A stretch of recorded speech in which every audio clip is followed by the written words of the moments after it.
Welcome to the January 17th, 2023 meeting of the Dover School Committee.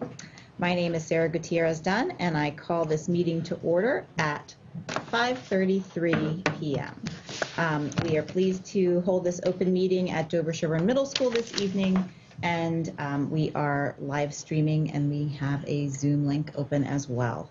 And please note that this meeting is being recorded.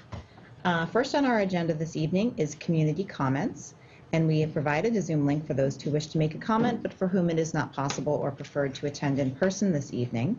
So before I read the preamble, is there anyone who would like to make a community comment tonight? No one online. All right. Anyone? In that event, we will move on to the next item on our agenda, which is the superintendent's update. So I'll turn it over to you, Ms. McCoy. Great, thank you. So my update this evening will be brief, as you'll be hearing a much longer update at our next meeting.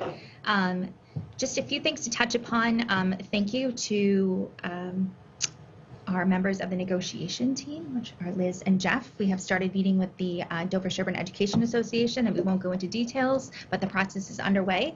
With Dawn's partnership, we are also working on contract negotiations with our 4 associations, including the Custodial Association, Food Service, Administrative Assistants, and Educational Assistants. So as those make progress and we have agreements to bring forth before you, we will keep you posted. My entry plan survey, I have sent it out one more time, hoping to get a few more participants, and I just reached out to the PTOs and CSAs this morning and asked if they would include it in their newsletters as well. So hopefully I'll get some more input, because the more feedback that we get, more community input we get into developing the strategic plan, more inclusive of all the voices and the vision it will be moving forward. Other than that, I don't have anything that won't be mentioned later this evening, but I'm happy to take any questions or feedback. Anything from you? All right. Thank you very much. In that event, we'll move on to the principal's report from Dr. Reineman. Thank you. I'll make up for lost time. I have a longer report than usual. Putting it together. We've had a busy couple of months. We've launched our Chickering Cheer, thanks to Mr. Carnes and Mr. Minsky in designing our award for students being caught doing something good. I think we've probably given out almost 50 of them in the first couple of weeks, so they are hot commodities. We continued on, we did our lockdown drill, as noted in here. We've also started our principal chats, so we're alternating every 2 weeks or so with an in-person and a virtual option. So we've had, I think, 6 so far, and we've had about 30 parents total, which have been exciting. The first one was very well attended. We were in person, and then it sort of trickled off. And I don't know if that's seasonal or interest level, so we're going to keep up until February break and then reassess to see if that's something we want to keep going, or maybe go to sort of a monthly office hours kind of option. Curriculum enrichment, we finished all of our Understanding Our Differences with a whole array of events. All the classrooms read Just Ask, as Sonia Sotomayor, which we have extra copies tomorrow. And then each grade level had a different topic. And in big news, in conjunction with Laura McGovern, we'll be bringing back our 5th grade Human Maturation and Puberty unit. And the letter went home to 5th grade parents today, inviting them to an informational meeting on January 23rd. We're looking to learn more about the program and decide if they want to opt out of the program, which is always an option as well. We, of course, encourage everyone to attend. They're really well done, and Laura's an excellent instructor. You also asked about technology and how that's playing out. So there's a description in the report about evening out specials in the schedule, which is why the master schedule expert is here. You can ask him all those questions. And personnel, our education assistant Dudley Baker is retiring after many years with us and going on to other adventures. And we had a turkey trot, and the spelling bee is Thursday. So polish up to participate in the Scripps spelling bee. Happy to answer any questions you may have. Thank you, Dr. Reineman. Anyone? No. I have a question about upcoming, speaking of science, is the science fair currently scheduled for this year? It is. Well, I don't know if we have a date yet. I have a meeting with Randy Benson tomorrow, who's on the PTO board, and is going to take on leadership for the science fair. Awesome. So we're hoping for March. See how the planning goes. Okay, great. Well, Thank you very much, Dr. Yes. Reineman. Thank you. All right.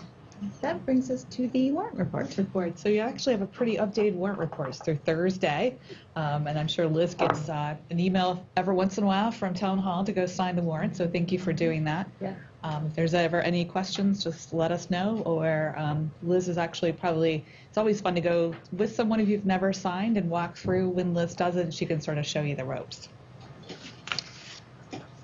Let me move on to the real financials.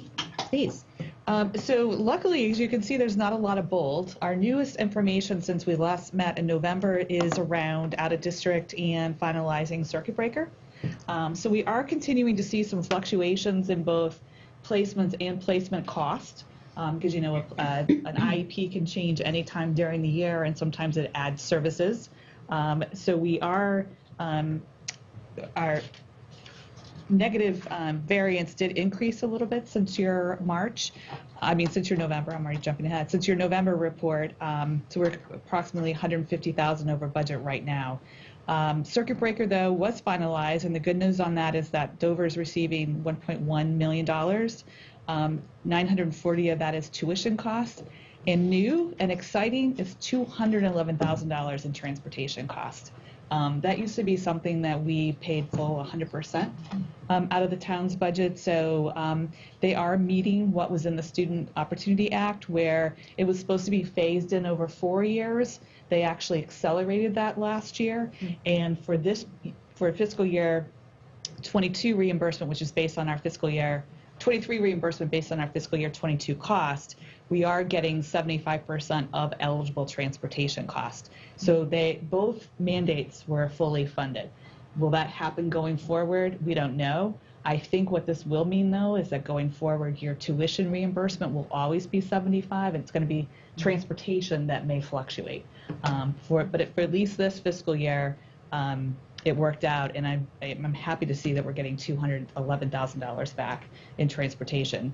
Typically, Dover spends over $400,000 in transportation, which is almost double what we pay for the general ed. So it's nice to sort of see us getting some reimbursement on top of tuition for that. Other than that, I don't really have anything else to share on the monthly. You've got statements as of December 31st. As you know, our largest variance is in special ed services in our operating budget, and that's just really due to us having to add some additional services for students who are actually in district. Hopefully that number will go down. There's some services that we have encumbered, but hopefully maybe we won't need them the full year. So there's just a lot in fluctuating in that particular line item, but luckily everything else is holding steady.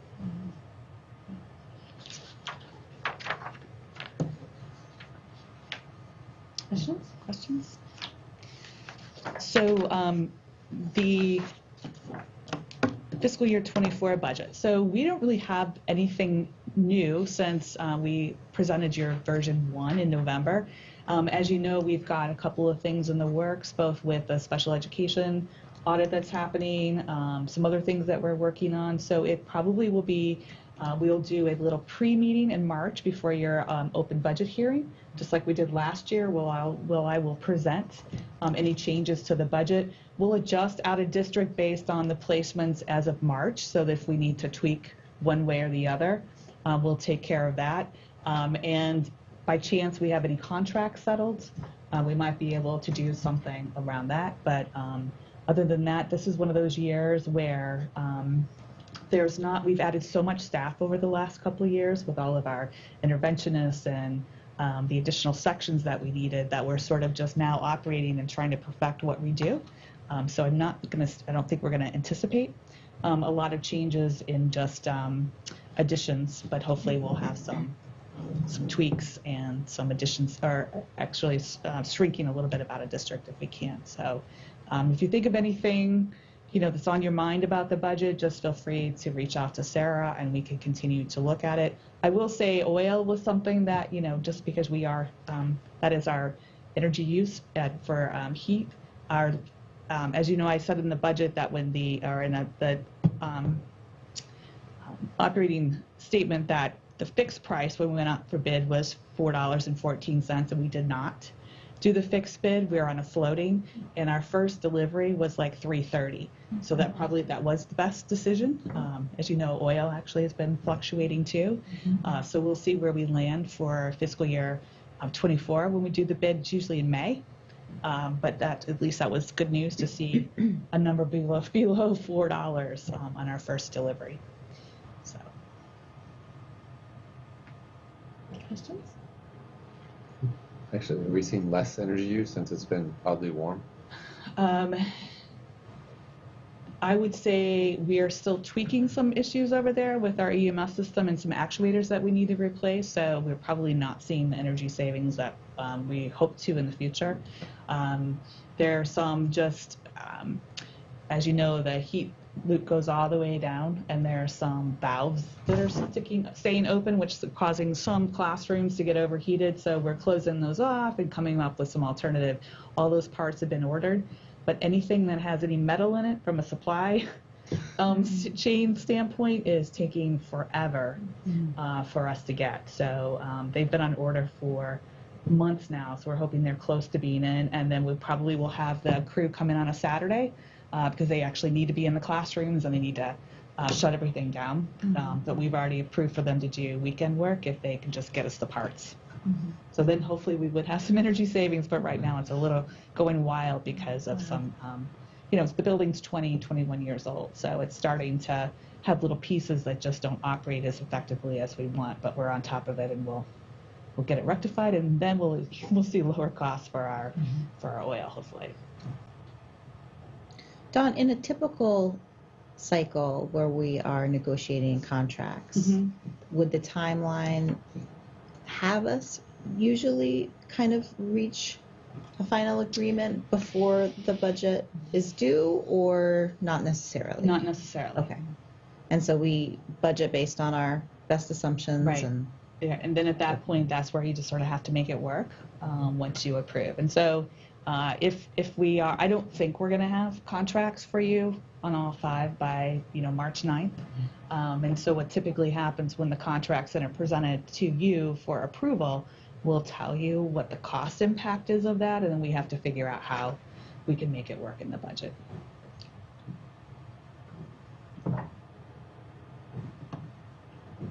Any questions, comments on budget?